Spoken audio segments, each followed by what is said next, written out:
பாட்டாளி இளைஞர் சங்கத்தின் மாநில பொதுக்குழுவை மிக சிறப்பாக நடத்தி கொண்டிருக்கின்ற பாட்டாளி இளைஞர் சங்கத்தின் மாநில தலைவர், முன்னாள் சட்டமன்ற உறுப்பினர், அருமை தம்பி முனைவர் கணேஷ்குமார் அவர்களே,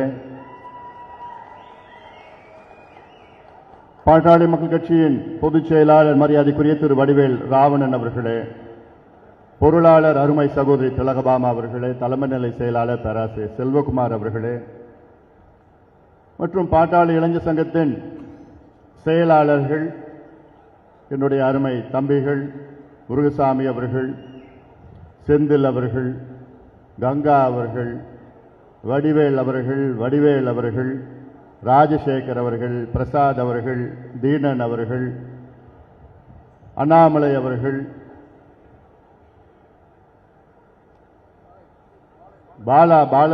பாலயோகி என்கின்ற தம்பி பாலா அவர்கள் மற்றும் இங்கே இந்த பொதுக்குழுக்கு வருகை தந்திருக்கின்ற ஜெயராமன் அவர்கள், ஈகை தயாளன் அவர்கள், ராதா அவர்கள், எஸ் பொன்மலை அவர்கள், தஞ்சாவூர் வெங்கட்ராமன் அவர்கள், எல்ஜி சேகர் அவர்கள், ரமேஷ் அவர்கள் உள்ளிட்ட இங்கே மேடையில் இருக்கின்ற அத்துணை நிர்வாகிகளுக்கும், இங்கே இந்த பொதுக்குழுவுக்கு எழுச்சியோடு, வீரத்தோடு, வேகத்தோடு, வெற்றி முழக்கத்தோடு, சீருடையோடு வருகை தந்திருக்கின்ற என் இளைஞர் சங்கத்தின் தம்பிகளே, என் தங்கைகளே,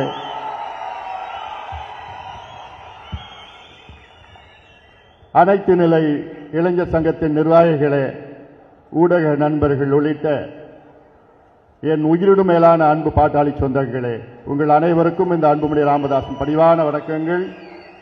உங்களை இன்று சந்திப்பதில் மிக்க மிக்க மகிழ்ச்சி. நானும் மீண்டும் உங்களை அன்போடு வரவேற்கின்றேன். நம் கட்சியிலே மிக முக்கியம் இளைஞர் சங்கம். இளைஞர்கள் உங்களை நம்பித்தான் நம் கட்சி இருக்கிறது. நீங்கள் வருகின்ற சட்டமன்ற தேர்தலில் அர்ப்பணிப்போடு நீங்கள் பணியாற்ற வேண்டும். இன்னும் 2 மாதத்தில் தேர்தல். இந்த தேர்தலில் எப்படி நீங்கள் செயல்பட வேண்டும் என்று கடந்த 6 மாதங்களாக உங்களுக்கு நான் சொல்லி வருகின்றேன். இந்த தேர்தலுடைய சூழல் பற்றி உங்களுக்கு தெரியும். நம் கட்சிக்குள் நடக்கின்ற இந்த சூழலும் அதுவும் உங்களுக்கு தெரியும். இந்த குழப்பங்களுக்கு யார் காரணம் என்றும் உங்களுக்கு தெரியும். இதற்கெல்லாம் ஒரே காரணம் யார் என்றால் திமுக, ஆளுகின்ற திமுகவை ஆட்சியை விட்டு விரட்டி அடிக்க வேண்டும். இனி தமிழ்நாட்டில் திமுக ஆட்சி நடைபெறக்கூடாது. இந்த தேர்தல் நமக்கு மிக முக்கியமான ஒரு தேர்தல்.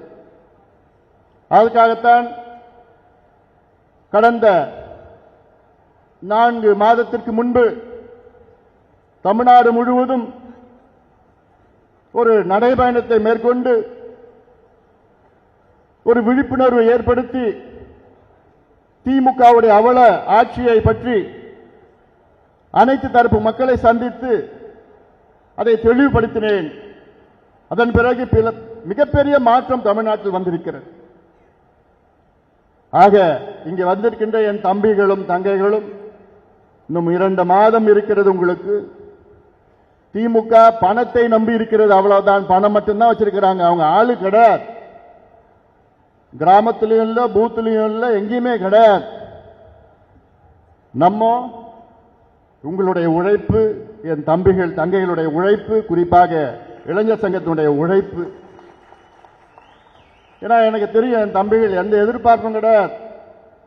நம் இயக்கத்திற்காக, நம் கட்சிக்காக கடுமையான உழைக்கின்ற ஆற்றல் படைத்த என் தம்பிகள். நீங்க நினைச்சீங்கன்னா எந்த புரட்சி வேணா செய்யலாம். அவ்வளவு திறமை உள்ளவர்கள் நீங்கள். நான் உலகத்தில் எத்தனையோ நாடுகளை நான் பார்த்திருக்கிறேன். எத்தனையோ நாடுகளில் பல புரட்சிகள் நடந்திருக்கிறது. யாராலனா உங்களை போன்ற இளைஞர்களால்.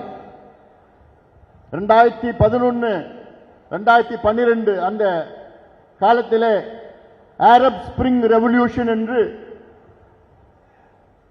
அங்கே ஆப்பிரிக்கா கண்டத்தில் வடக்கு பகுதியிலே மிகப்பெரிய ஒரு புரட்சி நடந்தது. துனிசியா நாட்டிலே அந்த புரட்சி தொடங்கியது.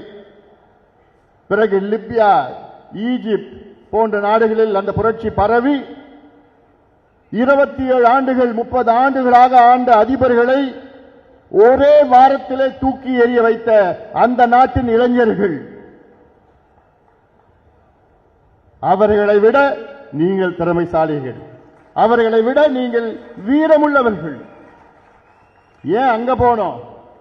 இந்தியாவில் அண்டை நாடுகள் கடந்த ஆண்டு பங்களாதேஷிலே நடந்த மிகப்பெரிய ஒரு புரட்சி, ஆட்சி மாற்றம் நடந்தது. கடந்த ஆண்டு நேபாளில் நாட்டிலே மிகப்பெரிய ஒரு புரட்சி, ஆட்சி மாற்றம் நடந்தது. அதற்கு முந்தைய ஆண்டிலே இலங்கையிலே மிகப்பெரிய ஒரு புரட்சி, ஆட்சி மாற்றம் நடந்தது. அத்துணை புரட்சியும் செய்தது யார்? உங்களை போன்ற இளைஞர்கள் தான். அவர்கள் செய்த அந்த புரட்சி சில நேரத்திலே வன்முறை இருந்தது, அதை நாம் தவிர்க்க வேண்டும். ஆனால் தமிழ்நாட்டிலே ஒரு புரட்சி உங்களால் நடைபெற வேண்டும், நடைபெற்றுக் கொண்டிருக்கிறது. இன்னும் இறுதி கட்டம் இன்னும் 2 மாதத்திலே. அதனால்தான் களத்திலே இறங்குங்கள். இந்த தீய சக்தி திமுகவை பற்றி சொல்லுங்கள், இந்த ஊழல் திமுகவை பற்றி சொல்லுங்கள், இந்த மக்கள் விரோத சக்தி திமுக, பெண்களுக்கு எதிரான சக்தி திமுக, கஞ்சா விற்கின்ற திமுக, மது விற்கின்ற திமுக, கேடு கட்ட திமுக ஆட்சியை பற்றி நீங்கள் வீதி வீதியாக, வீடு வீடாக, ஊர் ஊராக சொல்லுங்கள். சொல்லி ஒரு மாற்றம் உறுதியாக நடக்கும், உறுதியாக நடக்கும். நல்ல கூட்டணிகளை நாம் சென்றிருக்கின்றோம். தமிழ்நாட்டிலே அண்ணா திமுக தலைமையிலான தேசிய ஜனநாயக கூட்டணி, மிகப்பெரிய கூட்டணி, வெற்றி கூட்டணியில் நாம் சேர்ந்திருக்கின்றோம். உறுதியாக நம் கூட்டணி வெற்றி பெறும். குறைந்தது 200 தொகுதிகளில் நாம் வெற்றி பெறுவோம். குறைந்தது. என்னுடைய ஆசை திமுக ஒற்றை இலக்கு தான். எண்ணிக்கையில 10க்குள்ள அவ்வளவுதான் வருவாங்க. அது பார்த்துட்டு தான் இருப்பீங்க. ஏன்னா நான் போய் பார்த்துட்டேன், எல்லா பகுதியிலும் பார்த்தா அவ்வளோ மக்கள் கோபத்தில் இருக்கின்றார்கள், திமுக மேல ஆத்திரத்தில் இருக்கின்றார்கள். அனைத்து தரப்பு மக்களும் அதிகமாக யாருன்னா பெற்றோர்கள், பெண்கள், இளைஞர்கள், விவசாயிகள், நெசவாளர்கள், அரசு ஊழியர்கள் அன்றாடம் இன்று மக்கள் போராடி கொண்டிருக்கின்றார்கள். ஒரு 3 நாட்களுக்கு முன்பு நான் போய் பார்த்தேன், சத்துணவு ஊழியர்கள் போராட்டம். அங்க போய் உட்கார்ந்து பெண்கள் கிட்ட பேசினேன். அவ்வளோ பாவமா இருக்கு இந்த பெண்கள். ஐயா, நான் 15 வருஷமா இருக்கிறேன், 20 வருஷமா இருக்கிறேன், எனக்கு எவ்வளவுமா ஊதியம்னா 6000 ரூபாய், 6500 ரூபாய். இதை வச்சுட்டு ஐயா எப்படியா நான் வாடகை கொடுக்க முடியும்? எப்படி ஐயா என் பிள்ளைகளை நான் படிக்க வைக்க முடியும்? எப்படி ஐயா சாப்பிட முடியும்? எப்படி ஐயா கரண்ட் பில் கட்ட முடியும்? எப்படி ஐயா நான் பஸ்ல போக முடியும்? இப்படி எல்லாம் கதறி கொண்டிருக்கின்ற அந்த பெண்கள் இவ்வளவு உழைக்கிறாங்க. நம்ம பிள்ளைகளை பார்த்துக்கிற பெண்கள் அவங்க. ஆனா அவங்க வீதியில போராடிட்டு இருக்கிறாங்க. இன்னும் அந்த பக்கம் போனா ஊராட்சி மன்ற செயலாளர்கள் அவங்க போராட்டம் நடத்திட்டு இருக்கிறாங்க. பணி நிலைப்பு கிடையாது, சமநிலை ஊதியம் கிடையாது. இன்னும் போனா செவிலியர்கள் போராட்டம் பண்ணிட்டு இருக்கிறாங்க. இன்னும் அந்த பக்கம் போனா துப்புரவு பணியாளர்கள், நம் குப்பையை அள்ளுகின்ற துப்புரவு பணியாளர்கள், நம் நாட்டை, தமிழ்நாட்டை தூய்மையாக வைத்துக் கொண்டிருக்கின்ற துப்புரவு பணியாளர்கள், அவங்க பாவம் போராடிட்டு இருக்கிறாங்க. எதுக்கு போராடுறாங்க? 20 வருஷமா நான் வேலையில் இருக்கிறேன், இன்னைக்கு திடீர்னு எங்களை வெளியேற்றிடுறாங்க, எங்களுக்கு வேலை இல்லைன்னு சொல்றாங்க, தனியார் மயமாக்கிட்டாங்க. ஸ்டாலின் அவர்களே, நிச்சயமாக அத்துணை தரப்பு மக்களுக்கும் நீங்கள் துரோகம் செய்திருக்கிறீர்கள். ஒரு பக்கம் செவிலியர்கள், ஒரு பக்கம் மருத்துவர்கள், ஒரு பக்கம் இடைநிலை ஆசிரியர்கள், ஒரு பக்கம் துணை பேராசிரியர்கள், ஒவ்வொரு பக்கமும் ஒவ்வொரு போராட்டம் நடந்துட்டு இருக்குது. அத்துணை போராட்டத்திற்கு காரணம் யார் தெரியுமா? முதலமைச்சர் மு க ஸ்டாலின் அவர்கள். ஏன் தெரியுமா? 5 ஆண்டுகளுக்கு முன்பு இதே முதலமைச்சர் மு க ஸ்டாலின் அவர்கள் வாக்குறுதிகளை கொடுத்தார்கள் இத்தனை மக்களுக்கு. என்ன வாக்குறுதி? சத்துணவு ஊழியர்களுக்கு வாக்குறுதி, துப்புரவு பணியாளர்களுக்கு வாக்குறுதி, அரசு ஊழியர்களுக்கு வாக்குறுதி. ஊராட்சி மன்ற செயலாளர்களுக்கு வாக்குறுதி, செவிலியர்களுக்கு வாக்குறுதி, மருத்துவர்களுக்கு வாக்குறுதி, மீனவர்களுக்கு, நெசவாளர்களுக்கு, அத்துணை தரப்பு மக்களுக்கும் நாங்கள் ஆட்சிக்கு வந்தவுடன் இதை நாங்கள் செய்கின்றோம்.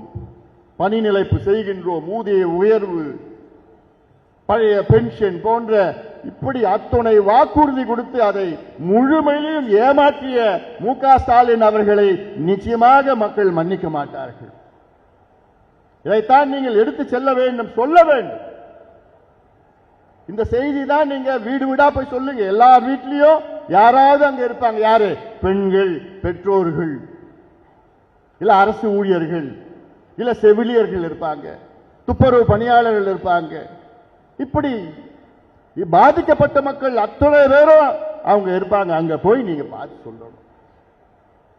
ஏன்னா இது அவசியமான அந்த அளவுக்கு ஒரு மோசமான ஆட்சி. ஆனால் நாடகம் ஆடிக்கொண்டிருக்கின்ற ஸ்டாலின் அவர்கள் எனக்கு ஒரு அதாவது இந்த 2 மாதத்துல 2 மாதங்களும் இல்ல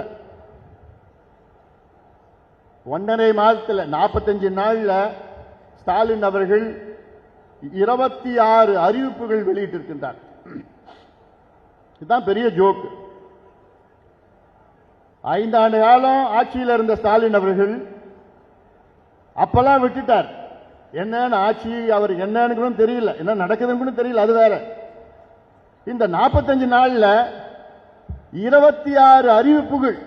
என்ன அறிவிப்புகள்? திட்டங்களா தான் சொல்லுவாங்க. சாகர நேரத்தில் சங்கரா சங்கரான்னு சொன்னானா. இன்னும் இருக்க போறதே இன்னும் 2 வாரத்தில் கோட் ஆஃப் கான்டக்ட் வரப்போகுது. 5 ஆண்டு காலம் தூங்கி கொண்டிருந்த திமுக தேர்தல் வந்தவுடன் முடித்துக் கொண்டு, அதுவும் எப்படிப்பட்ட வாக்குறுதிகள், எப்படிப்பட்ட திட்டங்கள், இது திட்டங்கள் ஆகலாம். அதாவது 45 நாள்ல 26 திட்டங்கள்.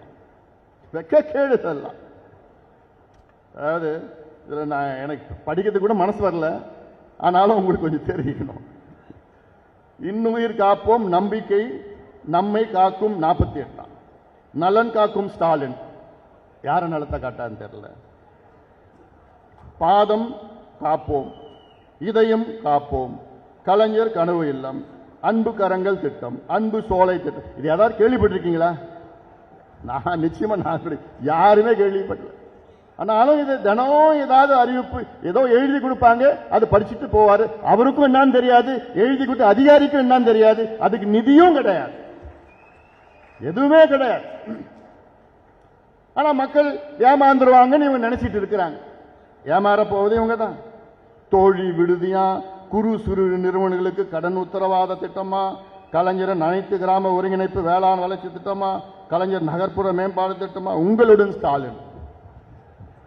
நாயா தினம் தானே ஸ்டாலின் அவர்களை உங்களை டிவியில பார்க்கிறோம். ஒரு அறிவிப்பு ஏதோ ஒன்று எழுதி கொடுத்து படிச்சுட்டு போறீங்க. கலைஞர் கைவினை திட்டமா, உள்ளாட்சி அமைப்புகள், அயோத்தியதாஸ் பண்டிதர் குடியிருப்பு, தொல்குடி திட்டம், டாக்டர் கலைஞர் விளையாட்டு திட்டம், பேராசிரியர் அன்பழகனார் கல்வி திட்டம், பேருக்கு குறைச்சல் இல்லை. பெருந்தலைவர் காமராஜ் திட்டம், ஏதோ திட்டம், அண்ணல் அம்பேத்கர் திட்டம், முதலமைச்சர். இப்பதான் உங்களுக்கு தெரியுது பேரெல்லாம். தேர்தல் நெருங்க முதலமைச்சர் தாயுமான திட்டமா, முதலமைச்சர் கிராம சாலை மேம்பாடு. இது ஸ்டாலின் அவர்கிட்ட கேட்டாலே தெரியாது.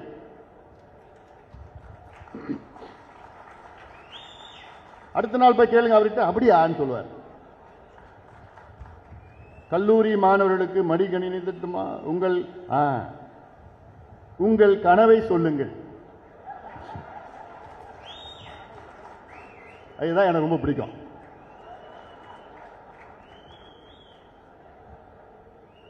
உங்கள் கனவை சொல்லுங்கள். சொல்லிடலாமா? ரெடியா? அதுல என்ன பண்ணுங்க, அந்த வெப்சைட்டுக்குள்ள போங்க. நீங்க மட்டும் இல்ல, நம்ம இளைஞர்கள் எல்லாத்தையும் சொல்லி உள்ள போயிட்டு உங்களுக்கு என்னென்ன மனசுல தோன்றுதோ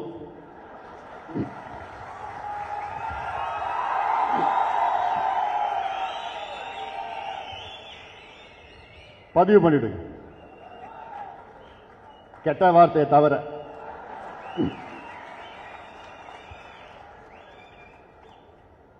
எல்லா இளைஞர்களையும் சொல்லுங்க, நம்ம கட்சி பக்கத்துல வீடு அந்த வீடு எல்லாரும் சொல்லுங்க, இளைஞர்கிட்ட சொல்லுங்க. ஸ்டாலின் அவர்கள் தான் கேட்டாரு, உங்கள் கனவை சொல்லுங்கள். என்னன்னு பதிவு பண்ணோம். அப்பா ஸ்டாலின் அவர்களே, என் கனவு தமிழ்நாட்டில் ஒரு சொட்டு சாராயம் கூட இருக்காது, இருக்கக்கூடாது. அத்துணை டாஸ்மாக் கடையை மூடுவீங்களா அப்பா ஸ்டாலின் அவர்களே? அப்பா ஸ்டாலின் அவர்களே, எங்க ஊர்ல தெரு தெருவா கஞ்சா விற்கிறாங்க, கல்லூரி வாசல்ல கஞ்சா விற்கிறாங்க, பள்ளிக்கூட வாசல்ல கஞ்சா விற்கிறாங்க.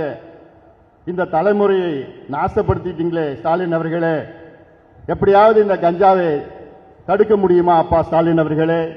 அதுதான் என்னுடைய கனவு ஸ்டாலின் அவர்களே. அப்பா ஸ்டாலின் அவர்களே, இந்த சாதிவாரி கணக்கெடுப்பு நடத்தாத காரணத்தால் தான் எங்களுக்கெல்லாம் வேலை கிடைக்கல, எல்லா சமுதாயம் பின்தங்கி போயிடுச்சு. மற்ற மாநிலங்களில் கணக்கெடுப்பு நடத்தி அங்க இடஒதுக்கீடு அதிகப்படுத்திட்டாங்க, வேலை கொடுத்துட்டாங்க, கடன் கொடுத்துட்டாங்க, வீடு கட்டி கொடுத்திருக்கிறாங்க, சமூக நலத்திட்டம் கொடுத்திருக்கிறாங்க, படிப்பு கொடுத்திருக்கிறாங்க, எல்லாம் கொடுத்து அங்க வளர்ச்சி பெற்றுட்டு இருக்கிறாங்க. ஆனா நீங்க தமிழ்நாட்டில் வேணுமே சாதிவாரி கணக்கெடுப்பு நடத்தாத காரணத்தால் தான் நாங்கெல்லாம் படிப்பு இல்லை, வேலை இல்லை, இன்னைக்கு ஏழ்மையில வாழ்ந்து கொண்டிருக்கின்றோம். அப்பா ஸ்டாலின் அவர்களே, அப்பா ஸ்டாலின் அவர்களே, குறிப்பாக பெண்கள் பெண்கள் எழுதுங்க. அப்பா ஸ்டாலின் அவர்களே, எங்களால வீட்டு விட்டு வெளியில போக முடியல, தெருவில் நடக்க முடியல, ராத்திரில இல்ல பகல்லே நடக்க முடியல. அப்பா ஸ்டாலின் அவர்களே, நடந்தா எவனா ஒரு கையை பிடிச்சி இழுக்கிறான், எவனா விசில் அடிக்கிறான், எவனா கேலி பண்றான். என்னன்னு பார்த்தா ஒரு பக்கம் குடிச்சிட்டு வந்து இன்னொரு பக்கம் கஞ்சா, போதை, அபின், காக்கேன், ஹெராவின் போதை பொருட்கள் போட்டு எங்களை மானபங்கம் செய்யறாங்க, பாலியல் வன்கொடுமை செய்யறாங்க. எங்களுக்கு பாதுகாப்பு இல்லை அப்பா ஸ்டாலின் அவர்களே. எப்படியாவது இந்த கஞ்சாலாம் ஒழிக்க முடியுமா அப்பா ஸ்டாலின் அவர்களே? அடுத்தது அப்பா ஸ்டாலின் அவர்களே, எல்லா துறையிலும் ஊழல் நடந்திருக்குது அப்பா ஸ்டாலின் அவர்களே. சொல்றாங்க 6 லட்சம் கோடி ஊழல் நடந்திருக்கு தமிழ்நாட்டில் அப்பா ஸ்டாலின் அவர்களே. அது உங்களுக்கு தெரியாதா அப்பா ஸ்டாலின் அவர்களே? இதெல்லாம் நான் சொல்ல நினைச்சுக்காதீங்க, இது உங்களை போன்ற இளைஞர்கள் உங்க மனசுல இருக்கிறது தான் நான் சொல்றேன். இது பதிவு பண்ணுங்க, எல்லாம் பதிவு பண்ணுங்க. ஏன்னா அவர் தான் சொன்னார்ல, அவர் அப்பான்னு கூப்பிடணும்னு சொன்னார். நான் தப்பாலாம் எதுவும் பேசல. அதாவது உங்க மனசுல என்ன இருக்கு சொல்லுங்க. அப்பா ஸ்டாலின் அவர்களே, தமிழ்நாட்டில் 1,30,00,000 இளைஞர்களுக்கு வேலை இல்லை. நாங்க படிச்சுட்டு இருக்கிறோம். எங்க அப்பா அம்மா கடனை வாங்கி எங்களை படிக்க வச்சாங்க, அந்த கடனை திருப்பி அடைக்க முடியல. எனக்கு வேண்டியது என் வாழ்க்கையில சுயமரியாதை, நாங்க வாழணும், வாழ்ந்து எங்க அப்பா அம்மா பாதுகாக்கணும், எங்க வீட்டை நாங்க கட்டணும், மற்றவர்கள் போன்று நானும் வாழணும்னு ஆசையா இருக்குது. அப்பா ஸ்டாலின் அவர்களே, நீங்க அறிவிச்ச வேலை வாய்ப்பு என்னாச்சு அப்பா ஸ்டாலின் அவர்களே?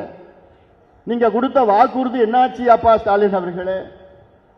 நீங்க கொடுத்தீங்க 50 லட்சம் பேருக்கு நாங்க வேலை கொடுப்போம் ஆட்சிக்கு வந்தவுடன், அப்பா ஸ்டாலின் அவர்களே கொடுத்தீங்களா? இல்ல. தமிழ்நாட்டில் தனியார் தொழில் நிறுவனங்களில் 75 விழுக்காடு வேலை வாய்ப்பு உள்ளூர் இளைஞர்களுக்கு நாங்கள் கொடுக்கின்ற சட்டத்தை கொண்டு வருவோம் என்று சொன்னீங்களே அப்பா ஸ்டாலின் அவர்களே, ஏன் கொண்டு வரல? 5 ஆண்டுகள் கழித்து ஏன் கொண்டு வரல? அப்படி கொண்டு வந்தா எங்க ஊர்ல எங்க நிலத்தை நாங்க கொடுத்தோம், எங்க அடையாளத்தை நாங்க அழிச்சோம், நீங்க அழிச்சிட்டீங்க. நேத்து கூட பணம்பாக்கம் ராணிப்பேட்டை மாவட்டத்தில் டாடா நிறுவனம் அங்க 500 ஏக்கர் நாங்க கொடுத்தோம், எங்க நிலத்தை கொடுத்தோம், எங்க அடையாளத்தை இழந்தோம், எங்க வீடு, எங்க கோவில், எங்க சுடுகாடு, எங்க பள்ளிக்கூடத்தை எல்லாத்தையும் எடுத்துக்கிட்டு நீங்க போனீங்களே. ஆனா நாங்க கேட்டது வேலை தானே கேட்டோம். ஆனா டாடா நிறுவனம் அங்க இருக்கின்ற ஒரு இளைஞருக்கும் ஒரு வேலை கூட கொடுக்கலையே அப்பா ஸ்டாலின் அவர்களே. இது நியாயமா அப்பா ஸ்டாலின் அவர்களே? இதெல்லாம் பதிவா போட்டுடுங்க. போட்டுடுங்களா? நல்லா போடுங்க, நல்லா போடுங்க. ஏன்னா ஏதோ விளம்பரம் நினைச்சிட்டு இருக்கிறாங்க. யார சீண்டிட்டாங்க? இப்போ பாட்டாளி குடும்பத்தை சீண்டி இருக்கிறாங்க, நம்மளை சீண்டி இருக்கிறாங்க. ஆட்டை கடிச்சு மாட்டை கடிச்சு இப்ப நீங்க மனுஷனை கடிச்சிருக்கிற உனக்கு தெரியும் இப்போ என்னன்னு. அதனால இதையெல்லாம் நீங்கள் மனதிலே ஏற்றுங்கள். நமக்கு முக்கியமான ஒரு கட்டத்தில் இருக்கின்றோம், முக்கியமான ஒரு கட்டத்தில் இருக்கின்றோம். இந்த கட்டம் இந்த 2 மாதம் தேர்தல் எப்படியாவது ஏப்ரல் மாதம் 1வது வாரம் 2வது வாரத்தில் வரும். அதற்கு இந்த 2 மாதம் தான் இருக்கு. களத்தில் கடுமையா நீங்க பணியாற்றுங்கள். நம்ம மட்டும் இல்லை, நம்ம கூட்டணியும் மிகப்பெரிய வெற்றி பெற வேண்டும், மிகப்பெரிய வெற்றி பெற வேண்டும். நமக்குள்ள ஒரு ஒருங்கிணைப்பு ஏற்படுத்தணும். எந்த ஈகோ உங்களுக்கு இருக்கக்கூடாது. அது சொல்றேன், எந்த ஈகோ, ஐயோ என்னை கூப்பிடல, என்னை அழைக்கல, எனக்கு சொல்லல, அந்த வார்த்தையே உன் வாயில வரக்கூடாது. உங்களை கூப்பிடுறாங்க கூப்பிடல அதை பத்தி கவலையே கிடையாது. எனக்கு எல்லாம் சொல்லணும். மற்ற கூட்டணி கட்சிகள், நம் கூட்டணியில் இருக்கிற கட்சிகள் என்கிட்ட சொல்லணும், எங்க உங்க தம்பிகள் போன்ற யாருமே உழைக்கலைங்க, அவ்வளோ வேகமா வேலை செய்யறாங்க, நாங்க இது இவ்வளவு சந்தோஷமா இருக்குங்க. நான் அந்த வார்த்தை எனக்கு கேட்கணும். கேட்குமா? உறுதியா கேட்கணும், உறுதியா கேட்கணும். ஏன்னா இது நம்முடைய வெற்றி. நம்ம வெற்றினா இது யாருடைய தோல்வி?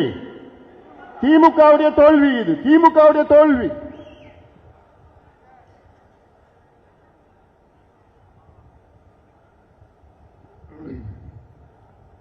அதை பத்தி பேசக்கூடாதுன்னு, அதாவது ஐயாவை சுத்தி சில துரோகிகள் இருக்கிறாங்க. ஐயா கிட்ட தப்பு தப்பா பொய்யா சொல்லியே ஐயாவுடைய மனசை மாத்தி பொய்யான தகவலை சொல்லி, நேற்று கூட நம்ம சின்னம், நம்ம தேர்தல் ஆணையம் நமக்கு தான் அங்கீகாரம் கொடுத்து எல்லாமே இருக்குது. அதையும் ஐயா கிட்ட பொய்ய சொல்லி நம்ம தான் வெற்றி பெற்றோம், நம்ம தான் வந்துருச்சு, இப்படியெல்லாம் சொல்லிக்கிட்டு இருக்கின்ற இந்த துரோகிகள். அதுல ஒரு முக்கியமான துரோகி ஜி.கே. மணி.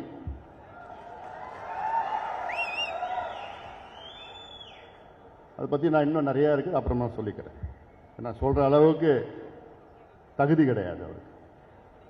இந்த கூட்டத்தில் அவரை பத்தி பேசுறதுக்கு தகுதி கிடையாது, தகுதி இழந்துட்டார். ஏன்னா இதெல்லாம் நான் வேற விதத்தில் சொல்றேன். ஏன்னா அதைத்தான் நான் மீடியாவில் போடுவாங்க நாளைக்கு. இன்னைக்கு தமிழ்நாட்டில் அனைத்து தரப்பு மக்களும், மீண்டும் சொல்றேன், அதிகமா கோபமா இருப்பது பெண்கள் தான். பெற்றோர்கள் பெண்கள் தான் இருக்கிறாங்க. தினம் சட்டம் ஒழுங்கு பிரச்சனை மட்டும் இல்லை, தினம் பெண்களுக்கு எதிரான ஒரு நிகழ்வு நடந்துட்டு இருக்கு, தினம் நடந்துட்டு இருக்கிறார்கள். அது அவ்வளோ கோபத்தில் இருக்கின்றார்கள். அரசு ஊழியர்களை பத்தி உங்களுக்கு தெரியும், ஆசிரியர்கள், இணை பேராசிரியர்கள், எங்க போனாலும் மருத்துவர்கள், நெசவாளர்கள், விவசாயிகள் எல்லாம் உங்களுக்கு கோபத்தில் இருக்கு. இன்னைக்கு திமுக இன்னைக்கு ஏதோ களத்தில் இருக்கிறாங்க, இல்ல களத்தில் ஏதோ இருக்கிற மாதிரி ஒரு தோற்றத்தை உருவாக்கி இருக்கின்றாங்க. ஒரு இல்யூஷன் தான் திமுக இன்னைக்கு, ஒரு இல்யூஷன், அவ்வளவுதான். அதுக்கு காரணம் என்னன்னா சில ஊடக நண்பர்கள், அவ்வளவுதான். இப்ப எல்லாமே புரிஞ்சுக்கிட்டாங்க அவங்கள பத்தி. இன்னும் கொஞ்ச நாள் ஊடகமும் அவங்க வேலையை காமிச்சிட போகுது நினைச்சிட்டு இருக்கிறாங்க. ஏன்னா இவ்வளவு ஒரு மோசமான ஆட்சி தமிழ்நாடு பார்த்தது கிடையாதுப்பா. தமிழ்நாட்டில் இதுவரைக்கும் சுதந்திரத்துக்கு பிறகு தமிழ்நாட்டில் 16 தேர்தல்கள் நடந்தது. அதில் 12 முதலமைச்சர்கள் தேர்வானார்கள். நம்முடைய கர்ம வீரர் காமராஜர் அவர்கள், அண்ணா அவர்கள் போன்ற முதலமைச்சர்கள் 12 பேர் தேர்வு பண்ணாங்க. இந்த 12 முதலமைச்சர்கள் மிக மோசமான முதலமைச்சர் என்று பெயர் எடுத்தது இப்ப இருக்கின்ற முதலமைச்சர் மு.க. ஸ்டாலின் அவர்கள். என்ன நடக்குதுன்னே தெரியாத முதலமைச்சர் நீங்க பார்த்திருக்கீங்களா? அவர் என்ன நடக்குதுன்னே தெரியல. ஏதோ 4 அதிகாரிகள், 5 வியாபாரிகள். வியாபாரிகள் யார நான் சொல்றேன்? அமைச்சர்கள் என்ற போர்வையில வியாபாரிகள். இந்த வஜ்ரவேலு எத்திராஜி வஜ்ரவேலு யார்? அவர் அமைச்சரா? அவர் வியாபாரி. இன்னும் 2 மாசம் தான். 1 2 3 4 5 என்ன போறார். எல்லாம் இருக்குது. இவர் நம்ம பகுதியில் வந்து நம்மளை பத்தி பேசி நம்மளை இழிவா பேசி இவருக்கு 47 தொகுதிகளை கொடுத்திருக்காங்க. பொறுப்பு கொடுத்திருக்காங்க ஏவாவேலுக்கு. 47 தொகுதி எங்க? தருமபுரி, சேலம், திருவண்ணாமலை, இந்த கள்ளக்குறிச்சி, இதெல்லாம் எதுக்கு கொடுத்திருக்காங்க? காசு கொடுக்குறது. இவங்க எல்லாம் என்ன பண்ணிட்டாங்க? இப்போ கிராம அளவில் காசு வச்சுட்டாங்க. திமுகவில் கிராம அளவில் காசு 2 மாதத்துக்கு முன்னாடி வச்சுட்டாங்க. உள்ள போய் வச்சுட்டாங்க. தேர்தல் வந்ததுன்னா அது காசு கொடுத்தா ஓட்டு வாங்கிடலாம் அப்படின்னு ஒரு மெதப்புல இருக்கிறானுங்க. ஒரு பொழுதும் ஆக போறது கிடையாது. கடந்த காலத்தில் நம்ம பார்த்தோம். கடந்த காலத்தில் எவ்வளோ நம்ம பார்த்தோம், வரலாற்றை பார்த்தோம். இன்னைக்கு அதே போன்ற அமைச்சர்கள் தான் 4 பேர் இருக்கிறாங்க. அவங்க தான் கலெக்ஷன், கமிஷன், கரப்ஷன். சமீபத்தில் என்னுடைய அறிக்கை நான் வெளியிட்டேன். ராயபுரத்திலிருந்து திருவான்மியூர்ல இருந்து உத்தண்டி வரைக்கும் பறக்கும் சாலை 14 கிலோமீட்டர். அதுல 700 கோடி ஊழல் நடந்திருக்கு. 700 கோடி யாருன்னா ஏவாவேலு. அது என்னயா? ஒரே ஒரு கம்பெனி, ஆந்திரா கம்பெனி, ஒரு கம்பெனி தான் இருக்காங்க உலகத்தில். வேற எந்த கம்பெனியும் கிடையாதா? இன்னொரு கம்பெனி 700 கோடி குறைவா டெண்டர் போட்டாங்க. ஆனா அவங்கள டிஸ்மிஸ் பண்ணிட்டாங்க, எலிஜிபிலிட்டி இல்லை. ஏகப்பட்ட ஊழல் நடந்துட்டு, ஏகப்பட்ட ஊழல் ஒவ்வொரு துறையிலும். நகராட்சி துறையில பார்த்துருப்பீங்க 888 கோடி ஊழல். அதிகாரத்துடன் ஆதாரத்துடன் இந்த அமலாக்கத்துறை வந்து கொடுத்திருக்கிற அறிக்கை கொடுத்திருக்கிறாங்க, தமிழ்நாடு அரசு கொடுத்திருக்கிறாங்க. அதை பத்தி நடவடிக்கை எடுப்பாங்களா? 366 கோடி பணியிட மாற்றம், டிரான்ஸ்பர். ஒரே மாதம் டிரான்ஸ்பருக்கு 366 கோடி. 1020 கோடி போஸ்டிங் ஊழல். மணல் 4700 கோடி மணல் கொள்ள.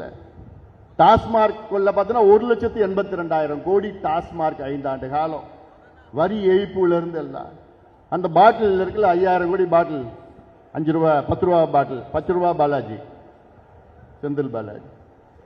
இப்படி ஒவ்வொரு துறையிலும் அவ்வளோ ஊழல் எல்லாம் வச்சிருக்கிறோம். நடக்குது, வேலை பண்ணிட்டு இருக்கிறோம், வெளியில வரும். அதனால மக்கள் இன்னைக்கு வெறுப்புல இருக்கிறாங்க. திமுக மீது வெறுப்புல. மக்கள் மட்டும் இல்ல, அவங்க கூட இருக்கிறவங்களே வெறுப்புல ஆயிட்டாங்க. அவங்க கூட்டணியே வெறுப்புல இருக்கிறாங்க. அவங்க கூட்டணியே யாரும் வேலை செய்ய போறது கிடையாது. அவங்க கூட்டணியே அவங்கள தோக்கடிச்சிடுவாங்க. இதெல்லாம் நீங்க பார்க்க தான் போறீங்க. அதனால களம் நமக்காகவே இருக்கிறது, நமக்கு சாதகமாக இருக்கிறது, நம் கூட்டணிக்கு சாதகமாக இருக்கிறது. அதனால் நீங்கள் எல்லோரும் களத்தில் இறங்குங்கள். எந்த எதிர்பார்ப்பு இல்லாமல் நீங்கள் அர்ப்பணிப்போடு நீங்கள் பணியாற்ற வேண்டும். நம் கூட்டணி மிகப்பெரிய வெற்றியை பெற வேண்டும். வெற்றியை பெற்று நம்முடைய திட்டங்கள் எல்லாம், நம்முடைய கொள்கை திட்டங்கள், சாதிவாரி கணக்கெடுப்பு போன்றதெல்லாம் நம் திட்டங்கள் எல்லாம், அதை நாம் நிச்சயமாக நாம் நிறைவேற்றுவோம். சமூக நீதி நம் கொள்கை, உயிர்மூச்சு கொள்கை, அதையெல்லாம் அதில் இருக்கின்ற அத்துணை செயல்களிலும் நாம் நிறைவேற்றுவோம். இதெல்லாம் எவ்வளோ இருக்கிறது, அதெல்லாம் அதற்கு நாம் வெற்றி பெற்றாக வேண்டும். இந்த தீய சக்தி, இந்த திமுக, அதை அப்புறப்படுத்த வேண்டும். இனி தமிழ்நாட்டில் திமுக ஆட்சி வரக்கூடாது. வரப்போவது கிடையாது, வரப்போவது கிடையாது. அதுதான் முக்கியம். இங்க நீங்க ஞாபகம் வச்சுக்கணும், வரப்போறது கிடையாது. அந்த வகையில் நீங்கள் எல்லோரும் வேகமாக பணியாற்றுங்கள், அர்ப்பணிப்போடு பணியாற்ற வேண்டும். உங்களை நம்பி இருக்கின்றேன். நான் இளைஞர் சங்கத்தில் உள்ள என் தம்பிகளை நம்பி இருக்கின்றேன், உங்களை நம்பி நான் இருக்கின்றேன். நிச்சயமாக உங்களை 100 விழுக்காடு நான் நம்பலாம். காரணம், உங்களுடைய சக்தி, உங்களுடைய திறமை, உங்களுடைய வீரம், உங்களுடைய செயல்பாடுகள் எல்லாம் நான் பார்த்து வருகின்றேன். அந்த வகையில் உங்களை போன்று வேற எந்த கட்சியிலோ வேற எந்த இயக்கத்திலோ யாருமே கிடையாது. அந்த அளவுக்கு நீங்கள் வீரம் படைத்தவர்கள், உறுதி படைத்தவர்கள். அதே வேளையில் நமக்குள்ள விமர்சனம் செய்து உங்கள் நேரத்தை வீணாக்காதீர்கள். புரியுதா? சொல்றது புரியுதா? இது முக்கியமான நீங்க புரிஞ்சுக்கணும். நமக்குள்ள நீங்க விமர்சனம் போட்டு பதிவு போட்டு அவன் போட்டானா இவன் போட்டா அதெல்லாம் வேண்டாம். நேரத்தை வீணாக்காது. நமக்கு ஒரே எதிரி யாரு? இந்த திமுக, கொடுங்கோல் திமுக ஒரே எதிரி, அவ்வளவுதான். அவன் சூழ்ச்சினாலதான் இந்த குழப்பங்கள்லாம் ஏற்படுத்திட்டு இருக்கிறான். நமக்குள்ள குழப்பம் ஏற்படுத்தி இங்கே கொளுத்தி போடுவான், அங்க கொளுத்தி போடுவான். அதுதான் அவனை PhD படிச்சு வச்சிருக்கிறான் திமுக. அதுக்கு எப்படி எப்படி குழப்பம் பண்றது, எப்படி எப்படி பண்றது, யாரை வச்சு பண்ணலாம், எப்படி வச்சு பண்ணலாம்னு இருக்குது. அதனால இது நம்முடைய எதிரி திமுக. திமுகவை வீழ்த்த வேண்டும். ஒற்றை எண்ணிக்கையில தான் அவங்க ஜெயிப்பாங்க. அது கூட ஜெயிப்பாங்கன்னு தெரியாது. அந்த நிலை வந்துடுச்சு. இன்னும் போக போக வேற விதமா இன்னும் வேகமா போயிட்டு, அதை நீங்கள் மனதிலே வைத்து இங்கே வருகை தந்திருக்கின்ற என் தம்பிகளே, என் தங்கைகளே, களத்தில் இறங்கி வேகமாக பணியாற்றி நம் கூட்டணி அதிமுக தலைமையிலான வெற்றி கூட்டணி நாம் உருவாக்கி இருக்கின்றோம். நம் கூட்டணி மிகப்பெரிய வெற்றி பெற வேண்டும் என்று இந்த நேரத்திலே நான் கேட்டுக்கொள்கின்றேன்.